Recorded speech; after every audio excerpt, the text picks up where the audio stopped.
নবী সাল্লাল্লাহু আলাইহি ওয়াসাল্লামকে প্রায় 15 বার হত্যা করার চেষ্টা করা হয়েছে এবং তাকে মোটামুটি মানুষ প্রায় 15-16টা গালি দিয়েছে সারা জীবন। কাকে গালি দিয়েছে? এমন একজন মানুষকে যার সামনেও কোনো গোনা নাই, পিছনেও কোনো গোনা নাই, যিনি তার সমস্ত পরিশ্রম করছেন উম্মার জন্য, তার নিজের স্বার্থে নয়। আর তিনি তো যাবেন মাকামে মাহমুদে, তিনি তো একদম জান্নাতুল ফিরদাউস, তার তো কোনো হিসাবও নাই আছে। তাহলে তা তিনি কেন পরিশ্রমগুলো করলেন, কেন মার খেলেন, কেন গালি খেলেন? কাদের জন্যে? আমাদের জন্য, আপনাদের জন্য। এই তো এই যে কিয়ামত পর্যন্ত যত মানুষ আসবে উম্মতে মুহাম্মদ, তাদের জন্য। আর আমরা কেমন নাফরমান উম্মত, তার জীবনীও পড়ি না, তার সুন্নত আমল পড়ি না, তার সুন্নত সম্পর্কে জানিও না, তার জীবনীটা পড়ারও চেষ্টা করি। আর তার রেখে যাওয়া যে দিন একটা আমানত, এই দিনটার খেদমতে কিছু করবো, সেটাও করতে হবে। আপনারা যদি কখনো হজ বা উমরা করতে যান, অবশ্যই রাসূল সাল্লাল্লাহু আলাইহি ওয়াসাল্লামের রওজায় তো যাবেন সালাম দিতে। যদি আপনার মধ্যে সততা থেকে থাকে, আপনি দেখবেন যে আপনার সালাম দিতে লজ্জা লাগবে, লজ্জা পাবেন। আমরা লজ্জা পাই দূরে দাঁড়িয়ে সালাম দিতে। কোন মুখ নিয়ে সামনে যাবেন? নবী সাল্লাল্লাহু আলাইহি ওয়াসাল্লাম কি ওখানে মৃত? এটা তো একটা আকীদার বিষয় মনে করেন। আল্লাহর নবী সাল্লাল্লাহু আলাইহি ওয়াসাল্লাম তার কবরে আল্লাহ রাব্বুল আলামিন যেভাবে রেখেছেন সেভাবে জীবিত। সালাম দিলে তিনি সালামের উত্তর দেন। আপনি যখন সালাম দিবেন, আসসালামু আলাইকা আইয়ুহান নবী ওয়া রাহমাতুল্লাহি ওয়া বারাকাতুহু, এই সালাম তার কাছে পৌঁছে দেওয়া হবে, তিনি উত্তর দিবেন। কিভাবে দিবেন সেটা তো আমার বোঝার বাইরে, আমার বুঝের মধ্যে আসবে না। আসবে? তো এখন তিনি তো ওখানে আছেন, শুয়ে আছেন। তা আমি যাচ্ছি ওখানে, সালাম দিচ্ছি, কোন মুখ নিয়ে সালাম দিচ্ছি? নবীজি যদি কখনো বলেন কিয়ামতের মাঠে আমাদেরকে, তোমরা আমার দিনের জন্য কি করেছো? আজকে হাউসে কাউসারে পানি তো খেতে আসছো, তোমরা আমার দিনের জন্য কি করেছো? তোমরা আমার দিনের জ্ঞান কতটুকু অর্জন করেছো? দিনের জন্য কতটুকু দাওয়াতি কাজ করেছো? কতটুকু আল্লাহর রাস্তায় জিহাদ করেছো? কি করেছো? আমরা কি অ্যান্সার দেব? এগুলো আমাদেরকে ফেস করতে হবে। তো আজকে থেকে 100 বছর পরেই হোক আর 1000 বছর পরেই হোক, ফেস করতে হবে কিনা? তাহলে যদি আমরা এমন কিছু করে তার সাথে সাক্ষাৎ করতে পারি যাতে তিনি আমাদেরকে নিয়ে গর্ব করেন, এটা উত্তম না? আল্লাহ পাক আমাদেরকে তার দিনের জন্য এমন কিছু করার তৌফিক দান করুন যাতে তিনি, মানে আমাদের নবী সাল্লাল্লাহু আলাইহি ওয়াসাল্লাম এবং তার রব আল্লাহ রাব্বুল আলামিন আমাদেরকে নিয়ে গর্ব করতে পারে।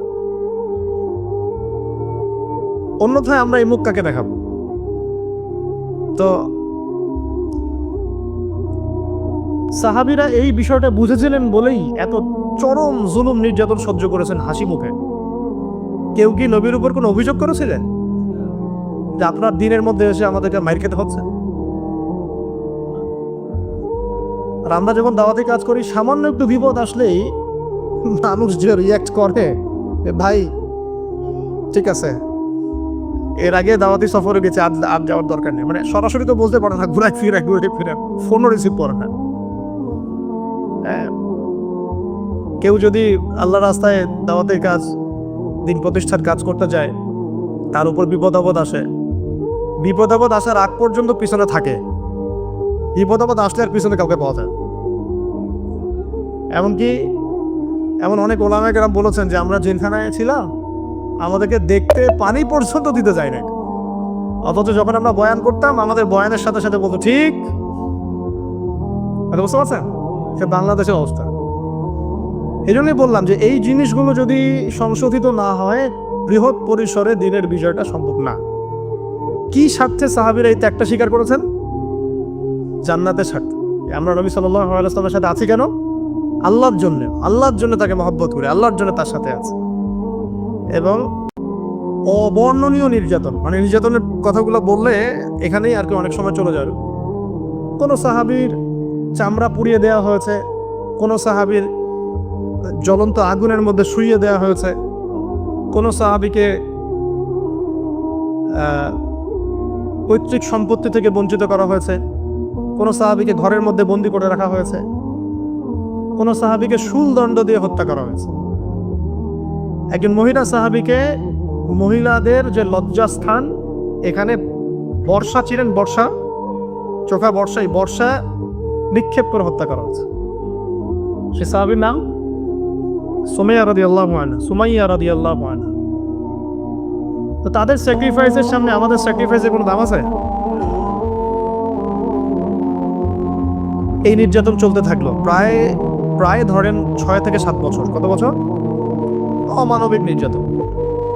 এর মধ্যে আরো 3 বছর তাদেরকে সমাজ থেকে বয়কট করে দেওয়া হলো।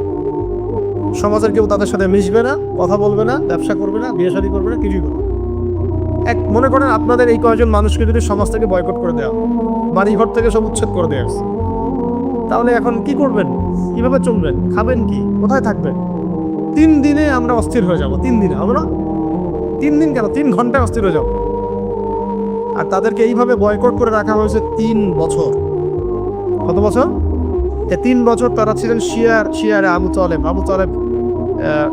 চাচা আবু তালেবের পাহাড় ছিল, ওই পাহাড়ের পাদদেশে তারা থাকতেন। এত ফ্লেক্সিবল ছিল না লাইফটা। তাঁবুর নিচে থাকতেন। ওই সময় তারা ব্যক্তিত্বের পরিচয় দিয়েছেন। কেউ কেউ খাবার দিয়ে যেত, উট জানিয়ে দিত যে উটটা খাবার নিয়ে যাক। হামজা রাদিয়াল্লাহু আনহু বলতেন, এরকম অনুদানের খাবারের আমাদের দরকার নেই, খাবার খাই না, আল্লাহ যখন আমাদের ব্যবস্থা করবেন তখন আমরা। এই সময়ে কোনো কোনো ক্ষেত্রে এমন হয়েছে যে তারা গাছের ছাল পাতাও খেয়েছে। গাছের ছাল আছে না, ছাল পাতাও খেয়েছে। ওই সময় অনেক সাহাবী গর্ভবতী ছিলেন, সন্তান প্রসব হয়েছে, বাচ্চাকে দুধ দিতে পারছিলেন না। আপনারা কি অনুভব করতে পারছেন সিচুয়েশনটা কেমন ছিল? আমিও আসলে ব্যাখ্যা করতে পারছি না। তো এই অবস্থা ছিল 3 বছর। এরপরে আল্লাহ রাব্বুল আলামিনের পক্ষ থেকে সাহায্য আসলো, এই বয়কটটা উঠে যায় অলৌকিকভাবে। তাদের চুক্তিনামাটা আল্লাহ পাক পোকা দিয়ে খাইয়ে দিয়েছেন। কাবার মধ্যে লটকানো ছিল এটা। এই পুরো বিষয়গুলোর পিছনে কারা ছিল? আবু জেহেল, আবু লাহাব, উতবা, শাইবা, রাবিয়া, আশনাক বিন শারিক, এরকম কিছু নেতা। তো এই নেতারা কি নবীকে দেখে নাই? নবীর কোরআন তেলাওয়াত শোনে নাই? সাহাবীদেরকে দেখে নাই? নবী সাল্লাল্লাহু আলাইহি ওয়াসাল্লাম কি তাদেরকে দাওয়াত দেন নাই? তাদের কি দুনিয়াবি সম্পত্তির অভাব ছিল? তাদের কি রাজনৈতিক ক্ষমতার অভাব ছিল? নবীজি উল্টা বলেছিলেন, আপনারা যদি ইসলাম কবুল করেন, শুধু আরব না, পুরো বিশ্বের শাসন করতে হবে, শাসন করতে হবে। পরবর্তীতে ইসলাম সারা বিশ্বে ছড়িয়ে পড়েছিল না? যে উমর রাদিয়াল্লাহু আনহু প্রথম দিকে এক পর্যায়ে নবী সাল্লাল্লাহু আলাইহি ওয়াসাল্লামের বিরুদ্ধে চলে গিয়েছিলেন, তাই না? একটা বর্ণনা আছে না যে তাকে হত্যা করার জন্য খোলা তরবারি হাতে গিয়েছিলেন। ওই উমর রাদিয়াল্লাহু আনহু যখন ইসলাম কবুল করলেন, আল্লাহ পাক তাকে খলিফা বানিয়ে দেন নাই? এটা নবীজি বুঝাচ্ছিলেন, আপনারা যদি ইসলাম গ্রহণ করেন, আমার চাচারা শুধু আরবের না, আজমের রাজত্ব পাবে। শুধু লা ইলাহা ইল্লাল্লাহ সাক্ষী দেন, ব্যাস। তারা এটা কেন করলো না? কারণ এটা করলেই তাদের দুনিয়াবি স্বার্থ নষ্ট হয়ে, তাদের এই মূর্তি কেন্দ্রিক ব্যবসা, তাদের পলিটিক্যাল ক্ষমতা, নবীর আনুগত্য করতে হবে। হ্যাঁ, তখন সবাই ধনী গরিব সমান হয়ে যাবে, মানুষে কোনো ভেদাভেদ থাকবে না। ঠিক আছে? ওদের মন গড়া অর্থনীতি চলবে না, ওদের মন গড়া সংস্কৃতি চলবে না। এক কথায় কোরআন এবং সুন্নাহর সামনে আত্মসমর্পণ করতে হবে। ব্যাস, এই কারণে তো তারা করলো না। এখনো সারা বিশ্বে যারা করছে না, এইগুলো কারণ না? এছাড়া কোনো কারণ আছে? না, এইগুলোই কারণ।